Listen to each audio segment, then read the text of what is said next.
ਪੰਜਾਬ ਦੀ ਗੱਲ ਦੇ ਨਾਲ ਮੈਂ ਤੁਹਾਡਾ ਹੋਸਟ ਮੈਰ ਵਕਾਰ ਅਨਵਰ।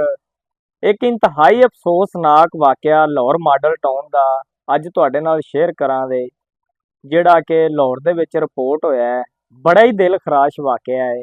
ਇਸ ਤਰ੍ਹਾਂ ਦੇ ਜਿਹੜੇ ਵਾਕਿਆਤ ਨੇ, ਗਰੀਬ ਮਿਹਨਤਕਸ਼ ਜਿਹੜੇ ਲੋਕ ਆਪਦੀਆਂ ਬੇਟੀਆਂ ਨੂੰ ਘਲਾ ਦਿੰਦੇ ਨੇ ਲੋਕਾਂ ਦੇ ਘਰਾਂ ਦੇ ਵਿੱਚ ਕੰਮ ਕਰਨ ਵਾਸਤੇ, ਤਾਂ ਕਿ ਉਹਨਾਂ ਦਾ ਗੁਜ਼ਰ ਬਸਰ ਹੋ ਜਾਵੇ, ਉਹਨਾਂ ਦਾ ਘਰ ਦਾ ਨਿਜ਼ਾਮ ਚੱਲ ਜਾਵੇ।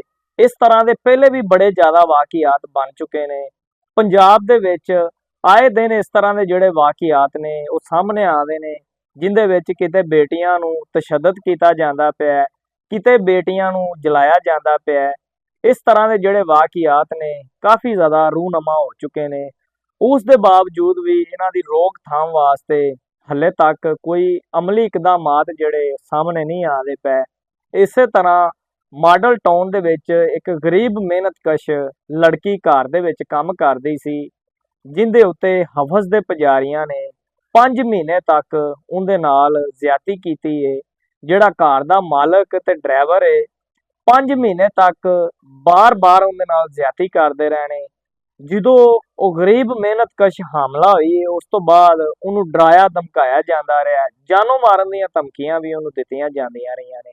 ਉਸ ਤੋਂ ਬਾਅਦ ਜਿਹੜੀ ਘਰ ਦੀ ਮਾਲਕਾ ਸੀ, ਬਦਜ਼ਾਤ ਬਦ ਕਰਦਾਰ ਔਰਤ ਉਹਨੂੰ ਮੈਂ ਕਹਾਂਗਾ, ਜਿਹਨੇ ਆਪਦੇ ਬੇਟੇ ਦੇ ਗੁਨਾਹ ਛੁਪਾਉਣ ਵਾਸਤੇ ਉਸ ਮਾਸੂਮ ਕਲੀ ਨੂੰ ਇੱਕ ਨਿੱਜੀ ਹਸਪਤਾਲ ਦੇ ਵਿੱਚ ਪਹੁੰਚਾ ਦਿੱਤਾ ਹੈ। ਉਸ ਤੋਂ ਬਾਅਦ ਉੱਥੇ ਉਹਦਾ ਨਾਕਸ ਤੌਰ ਦੇ ਉੱਤੇ ਆਪਰੇਸ਼ਨ ਕੀਤਾ ਗਿਆ ਹੈ। ਜਿਸ ਤਰ੍ਹਾਂ ਕਿ ਤੁਹਾਨੂੰ ਪਤਾ ਹੈ, ਪੂਰੇ ਪੰਜਾਬ ਦੇ ਵਿੱਚ ਅਤਾਇਤ ਤੇ ਤਾਈ ਡਾਕਟਰਾਂ ਦਾ ਜਿਹੜਾ ਰੁਝਾਨ ਹੈ ਉਹ ਵਧਿਆ ਪਿਆ ਤੇ ਇੱਕ ਲਮਹਾ ਫਿਕਰੀਆ ਬਣਿਆ ਪਿਆ, ਜਿਹੜਾ ਕਈ ਜਾਨਾਂ ਨਿਕਲ ਚੁੱਕਿਆ ਹੁਣ ਤੱਕ। ਇਸੇ ਤਰ੍ਹਾਂ ਹੀ ਇਹ ਜਿਹੜੀ ਮਾਸੂਮ ਕਲੀ ਹੈ, ਜਿਹੜੀ ਉਹਦੇ ਨਾਲ ਦਰਿੰਦਗੀ ਕੀਤੀ ਗਈ ਹੈ, ਉਹਨੂੰ ਛੁਪਾਉਣ ਵਾਸਤੇ ਉਹਨਾਂ ਜ਼ਾਲਮਾਂ ਨੇ ਉਹਦਾ ਆਪਰੇਸ਼ਨ ਕਰਾਇਆ, ਜਿਹੜਾ ਕਿ ਕਾਮਯਾਬ ਨਹੀਂ ਹੋਇਆ। ਤੇ ਉਸ ਤੋਂ ਬਾਅਦ ਉਹਦੀ ਜਦੋਂ ਹਾਲਤ ਖਰਾਬ ਹੋਈ ਹੈ ਤੇ ਉਹਨੂੰ ਜਿਹੜਾ ਸਰਕਾਰੀ ਹਸਪਤਾਲ ਹੈ ਉਹਦੇ ਵਿੱਚ ਰੈਫਰ ਕੀਤਾ ਗਿਆ ਹੈ, ਜਿੱਥੇ ਉਹਨੇ ਆਪਦਾ ਵੀਡੀਓ ਬਿਆਨ ਦਿੱਤਾ ਹੈ ਤੇ ਸਾਰੀ ਸੂਰਤ ਹਾਲ ਦੱਸੀ ਹੈ ਕਿ ਇਹਨਾਂ ਜ਼ਾਲਮਾਂ ਨੇ ਮੈਨੂੰ ਘਰ ਕੰਮ ਦੇ ਬਹਾਨੇ ਬੁਲਾ ਕੇ, ਮਿਹਨਤ ਮਜ਼ਦੂਰੀ ਦੇ ਬਹਾਨੇ ਬੁਲਾ ਕੇ ਮੇਰੇ ਨਾਲ ਏਡਾ ਵੱਡਾ ਜ਼ੁਲਮ ਕੀਤਾ ਹੈ।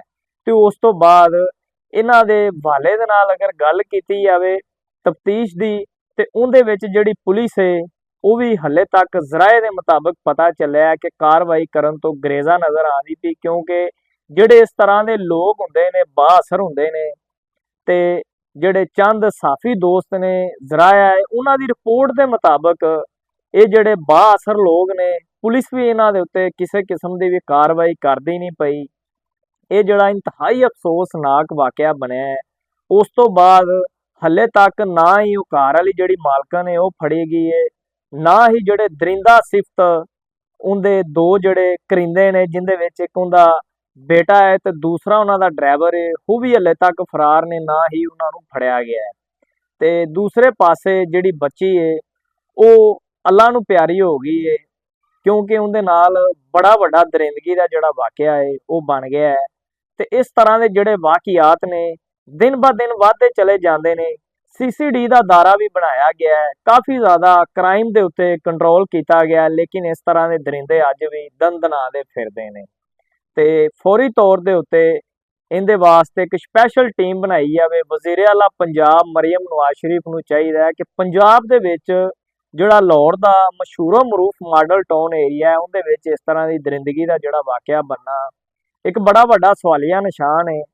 ਫੌਰੀ ਤੌਰ ਦੇ ਉੱਤੇ ਮੁਕੱਦਮਾ ਵੀ ਦਰਜ ਕੀਤਾ ਜਾਵੇ ਤੇ ਇਸ ਤੋਂ ਇਲਾਵਾ ਜਿਹੜੇ ਦਰਿੰਦੇ ਫਰਾਰ ਨੇ ਇਹਨਾਂ ਨੂੰ ਵੀ ਫੜਿਆ ਜਾਵੇ ਤੇ ਸਖਤ ਤੋਂ ਸਖਤ ਜਿਹੜੀ ਸਜ਼ਾ ਹੈ ਉਹ ਦਿੱਤੀ ਜਾਵੇ। ਜਿਸ ਤਰ੍ਹਾਂ CCD ਨੇ ਮੁਖਤਲਿਫ ਜਗ੍ਹਾ ਤੇ ਇਸ ਤਰ੍ਹਾਂ ਦੇ ਵਾਕਿਆਤ ਹੋਏ ਨੇ ਤੇ ਉਹਨਾਂ ਨੂੰ ਉਹਨਾਂ ਦੇ ਅੰਜਾਮ ਤੱਕ ਪਹੁੰਚਾਇਆ ਹੈ, ਇਸੇ ਤਰ੍ਹਾਂ ਹੀ ਇਹਨਾਂ ਨੂੰ ਵੀ ਇਹਨਾਂ ਦੇ ਅੰਜਾਮ ਤੱਕ ਪਹੁੰਚਾਇਆ ਜਾਵੇ, ਤਾਂ ਕਿ ਦੁਬਾਰਾ ਕਿਸੇ ਗਰੀਬ ਮਿਹਨਤਕਸ਼ ਦੀ ਬੇਟੀ ਦੇ ਨਾਲ ਇਸ ਤਰ੍ਹਾਂ ਦਾ ਦਰਿੰਦਗੀ ਦਾ ਜਿਹੜਾ ਵਾਕਿਆ ਹੈ ਉਹ ਨਾ ਬਣੇ।